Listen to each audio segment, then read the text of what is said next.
Hey, lovely. It's Easter long weekend and school holidays, so you maybe finally have a chance to catch up on some sleep. But of course, if you're anything like me, and many of my clients, the moment you stop, your brain starts. The to-do list pops up, the replay of things, oh, hang on, what have I forgotten? Have I forgotten something? That loop. So even though you're exhausted, you can't switch off. And that's exactly what I want to talk about here. And one of the very first things I want to say is there's a reason this happens for you and for me and for my clients. It's kind of normal. Our brains have been on mode. Your brain's been switched on all week.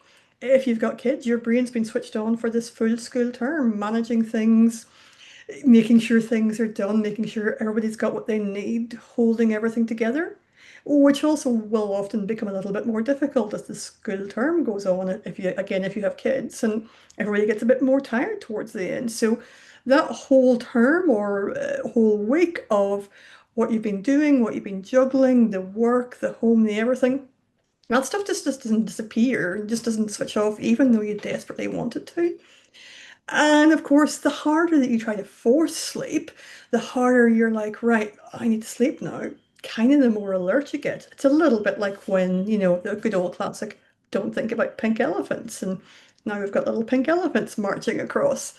You're not doing relaxation wrong. You're not getting switching off wrong. Your nervous system just hasn't got the memo yet that it's time to wind down. And a big part of this is because there's no off switch. Your brain needs a transition, a gradual wind down, not an off switch. We don't go from 0 to 100. And often we'll do things to try and wind down that are unhelpful. I mean, scrolling Instagram, anybody? I stayed off it for as long as I could, and I got on a couple of years ago, and there's quite often some really interesting stuff, or watching one more episode. But essentially, the things that we might do, scrolling, watching TV, they tend to keep us stimulated and they put sleep off a little longer.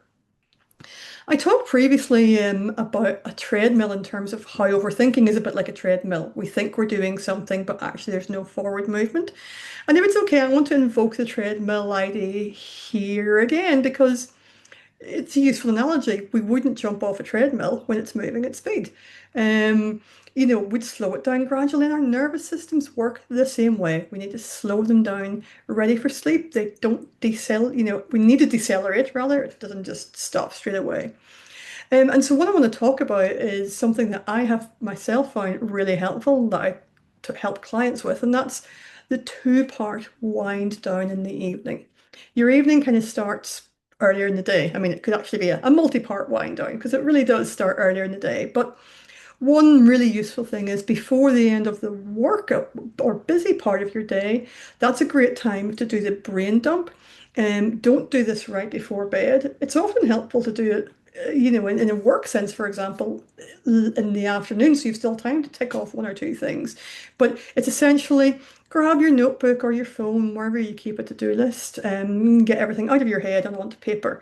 Things that you're worried about forgetting, key things you want to make sure you do tomorrow or this week, the loose ends, get all of it out. This is kind of the basis of my do the right thing to-do list, which I use myself and use with clients, kind of capturing things. I'll put a link to that in the description if you want to grab it. But the key thing here is do this earlier, not just as you're climbing into bed, so you're not focused on all the things I have to do right before you want to get to sleep. So then closer to bedtime, another thing I love to talk about with clients and that I love doing for myself is a bit of a gratitude practice. Or three good things is a way I quite like to frame it.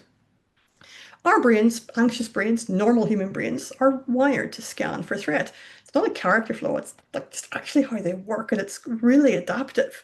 And so your brain is still doing that at bedtime, thinking of all the things that need to get done, that haven't got done, querying what you've forgotten. And when we do a practice like gratitude or three good things, it interrupts that threat scan pattern by deliberately bringing attention to things that are good, things that are okay, things that our brain interprets as safe. Keep it simple. The three good things, the things we're grateful for, it doesn't have to be profound. It can be things like I had a really good coffee today. Dinner with the kids was lovely, or that meme my friend sent me was hilarious. I'm really pleased with how I handled that thing earlier, how I finished off that project. Can be really useful to add in, a little bit of a pat on the back almost. Oh, I did that thing really well. But essentially, it's what were three good things from today? Three things I'm grateful for. Bonus point in a way if you can include, oh, that went really well. I did that well. Consistency here is more important than depth. Same time, same place every night.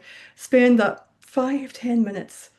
Doesn't even need to be that long, but it's nice to really, mull over it a little bit. What were three good things? And that's helping your nervous system go, oh, okay, brain, you can wind down a little bit now. We're not in doing mode, we're in reflecting mode. So I guess to sum it up, you're not feeling at rest or switching off. Your brain is doing what a normal brain does.